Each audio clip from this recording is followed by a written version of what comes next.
From New York to Paris, in this issue of Video Fashion News, designers offer dazzling, sensuous, and lavish luxury.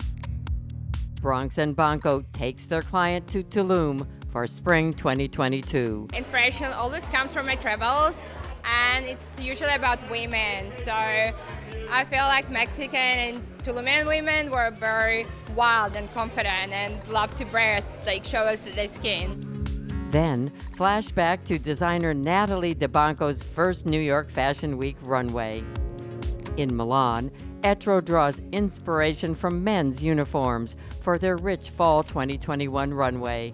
Plus, retrace the roots of the storied house. There is this positivity, this energy, and this way of really be open to the world like a globetrotter. Grab a front row seat at designer Kim Jones's stunning debut for Fendi Couture. But first, step into the Videofashion Archives to see what makes the House of Fendi an icon of Italian fashion. What you see here is Fendi's technique at its highest with the most modern sensibility. All that and more on Video Fashion News. The House of Fendi looms large in the Italian fashion world. What started as Adele Fendi's Roman fur and leather boutique in 1925 has blossomed into an international powerhouse and has remained a family affair. In 1965, legendary designer Karl Lagerfeld took the helm. Widely considered to be the most prolific designer of the 20th and 21st centuries, Lagerfeld steered Fendi towards mega success through innovations in technique and, of course, fur. Fur has to be treated like an extreme refined material, but not as just fur. He does furs for Fendi. They happen to be the best furs in the world. He has all kinds of innovative approaches to it. It isn't just your mother's mink coat. It's really very exciting. What you see here is Fendi's technique at its highest with the most modern sensibility, color, workmanship, craftsmanship. It's just Karl Lagerfeld is his best. He's always experimenting new approach, new trends, new fashion, new proportions. He never accepts what has been done one season. He wants to do something completely different. Adele's granddaughter, Silvia Venturini, joined the company in 1992, seconding Lagerfeld in artistic direction. This third-generation Fendi was responsible for the boom in accessories, including the creation of the iconic baguette bag. I think it's really the time that accessories are becoming a real part of our wardrobe, and they are treated as clothing. With his artistic touch and casual approach to luxury, Karl Lagerfeld helped Fendi maintain its status for over 5 decades, until his unexpected passing in 2019. In October 2020, Kim Jones, the designer for Dior Men and former menswear designer at Louis Vuitton, was named artistic director. Today, Silvia Venturini Fendi is the only family member still working at the house, carrying the brand's legacy forward. Now, discover Kim Jones's debut collection for Fendi Couture.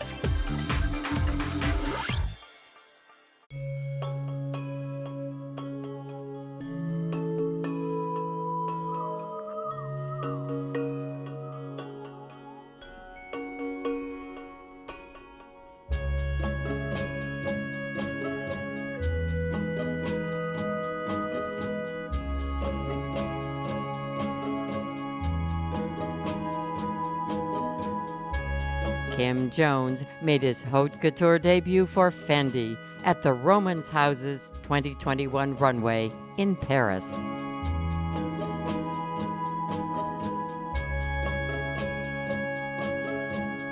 Jones was inspired by the writings of Virginia Woolf, classic Italian style, and the history of Fendi for a decidedly romantic couture collection.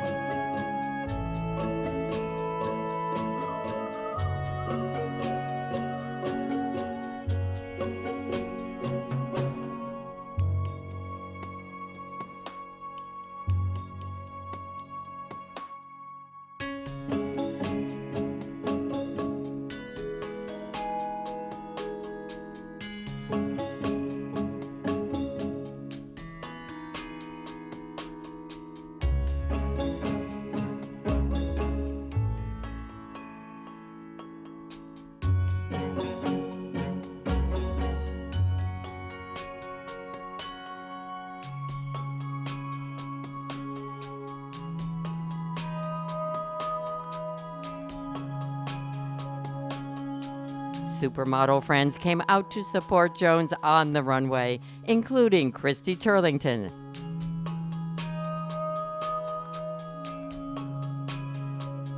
Cara Delevingne,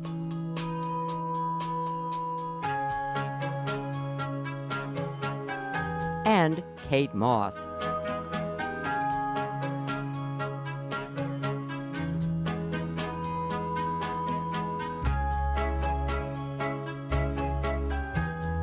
The elegant, shimmering looks were accessorized with opulent jewelry and handbags.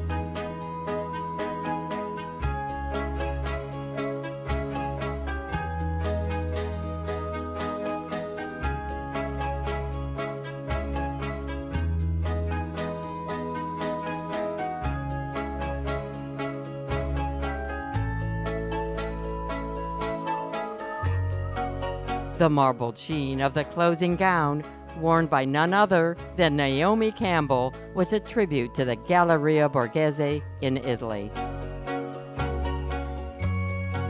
A stunning debut from Kim Jones for Fendi Couture.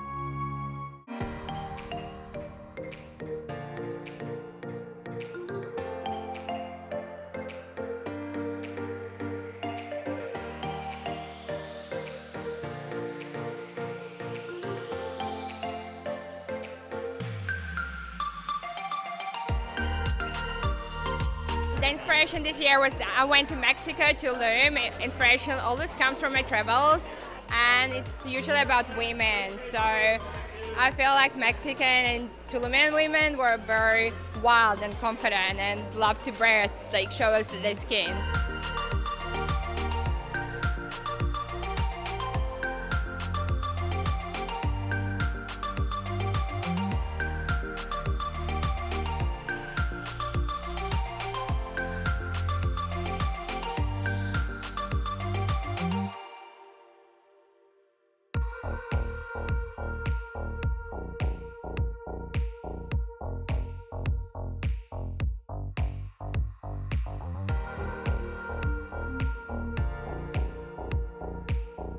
Using different materials this year and different textiles. So we used a lot of like shells and ropes and sustainable fabrics, linens and cottons. So trying to move that sustainable direction.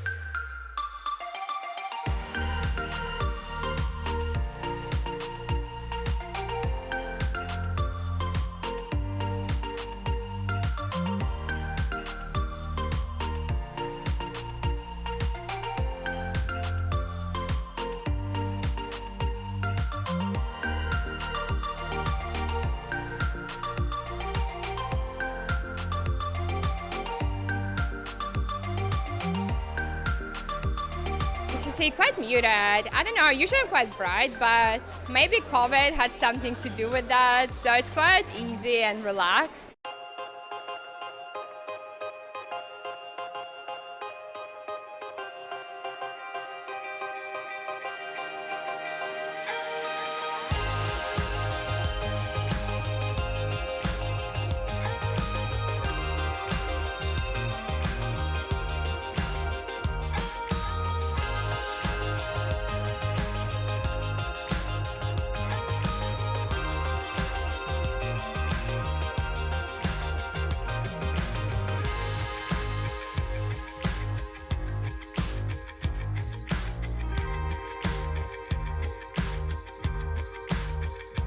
Something I hope people notice. I think there are quite a few. I mean, they definitely would notice, or like shell dress or robe dress.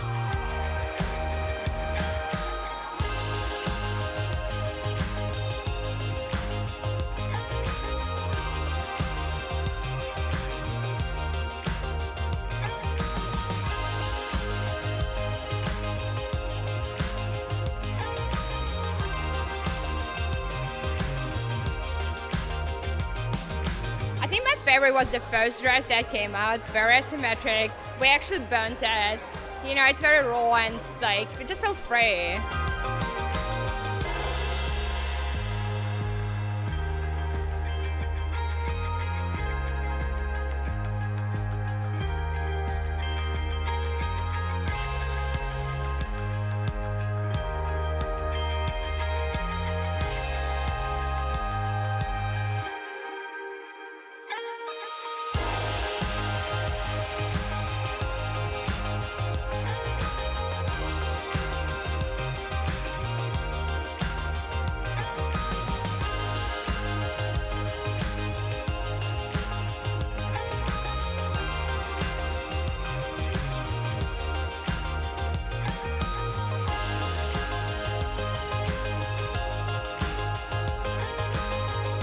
Quite unique, and she's very confident. You kind of have to be a little like, you know, daring to wear it, but we love it. We have great girls wearing it, so yeah.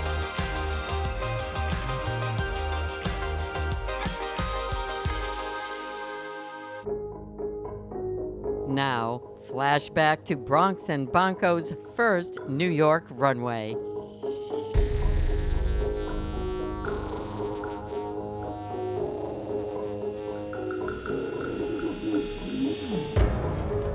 It's my first major New York Fashion Week show. I've done Sydney before, like about 6 years ago. So it's a story of a woman who's traveling through the desert to find herself, and she's finding the beauty while she's traveling. That's why you see those, like, you know, earthy tones and stones. And then as she travels, she falls in love with it, and she finds birds, and she finds sky, and she finds the life in there, you know. So that's the end of the show.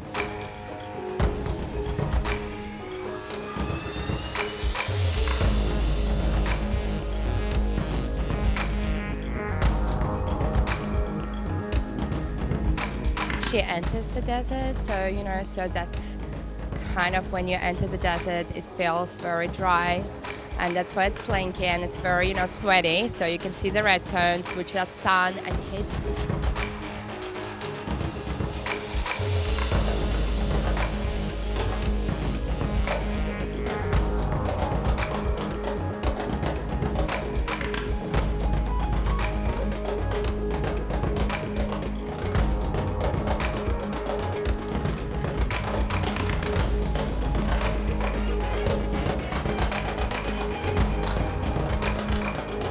Bronx and Banco always been known for ruffles and playfulness, so you know, so the first pieces you see are quite new to the brand. So all the slinky stuff, that's not normally what I do, but I just wanted to experiment. I do love some, you know, ethnic prints. I feel like it's very different for me. So Bronx doesn't usually do that many prints, so I feel like since it was something I never done before, I found kind of start appreciating the print.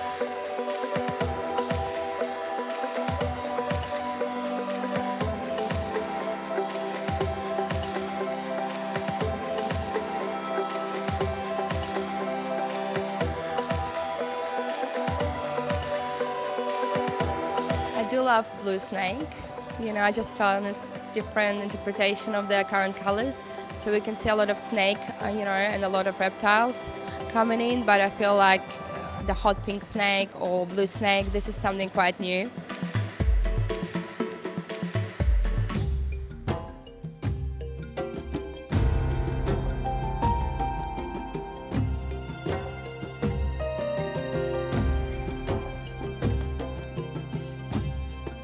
She's kind of a nomad, so I felt like this collection really reflected who I designed for. So she doesn't really have an age. She could be anyone.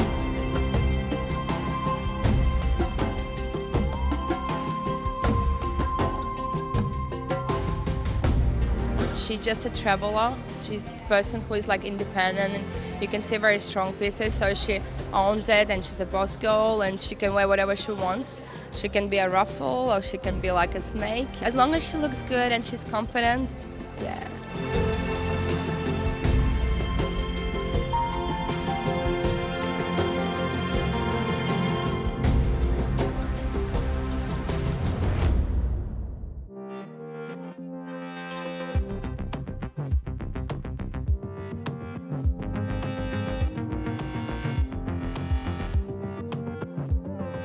For their fall 2021 runway, Etro looked to men's uniforms for inspiration.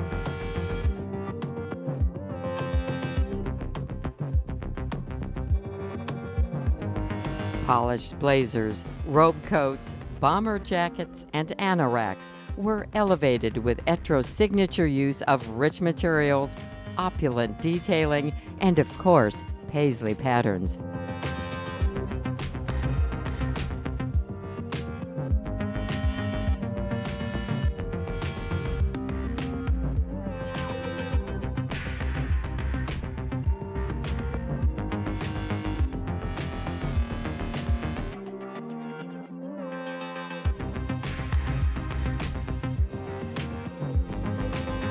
Oversized silhouettes gave the pieces a luscious, comfortable feel.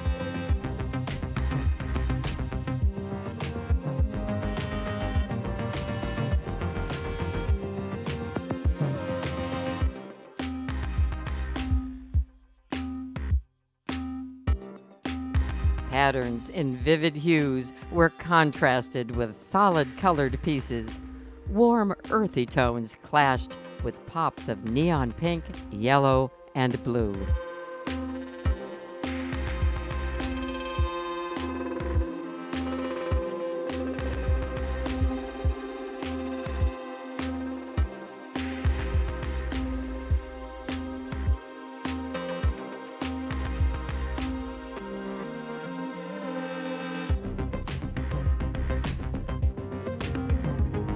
The collection made use of rich materials such as wool and mohair, while fabrics from the archive were used to create collared shirts.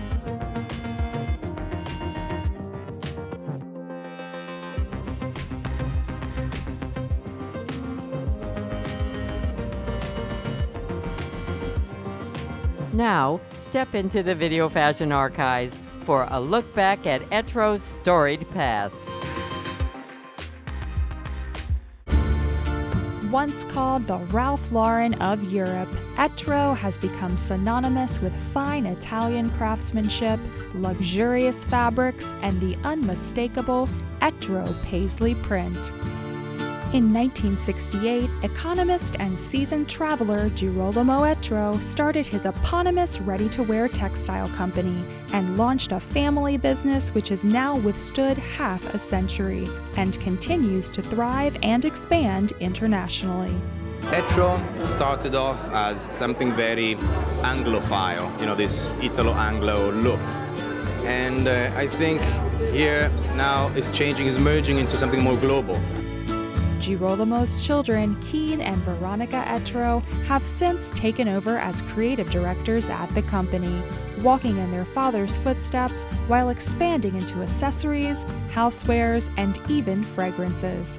Still, tradition, artistry, and a bohemian spirit remain at the heart of this Made in Italy label. There is this positivity, this energy, and this way of really be open to the world, like a globetrotter.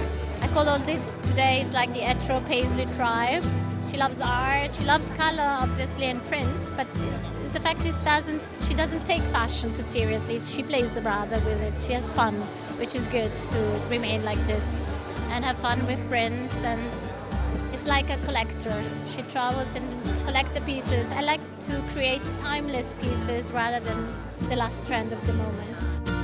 For spring 2018, Etro celebrated their 50th anniversary with a runway unprecedented in size and scope.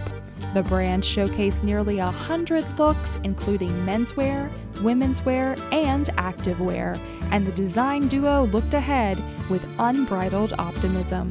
Next 50 years, be free and enjoy life and be light and always keep smiling. And love, a lot of love for everyone.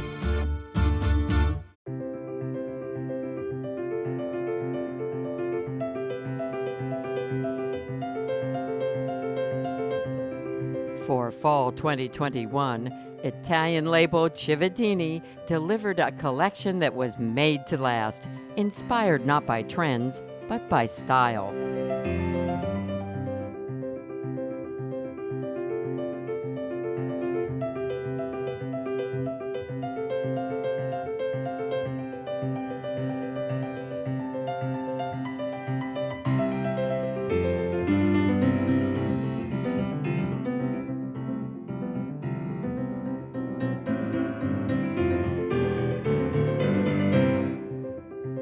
The house's values of quality, craftsmanship, and minimal design were channeled into each piece.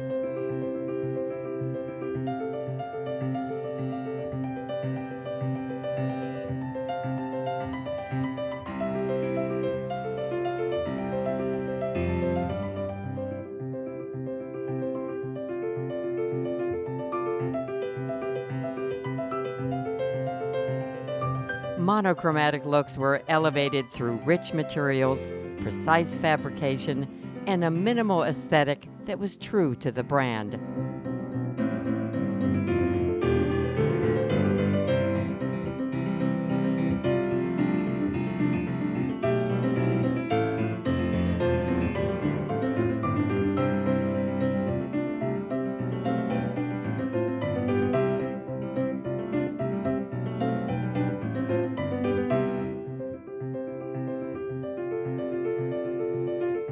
Wool, cashmere, velvet, and super light flannel were just some of the luscious fabrics employed in the collection.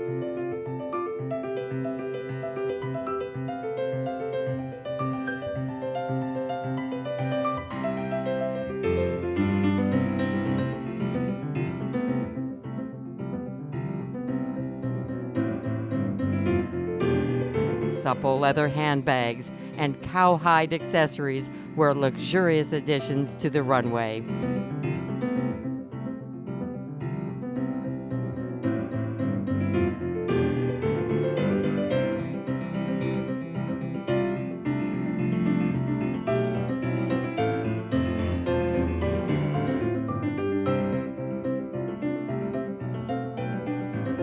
A refined, classic, and sumptuous collection from Cividini.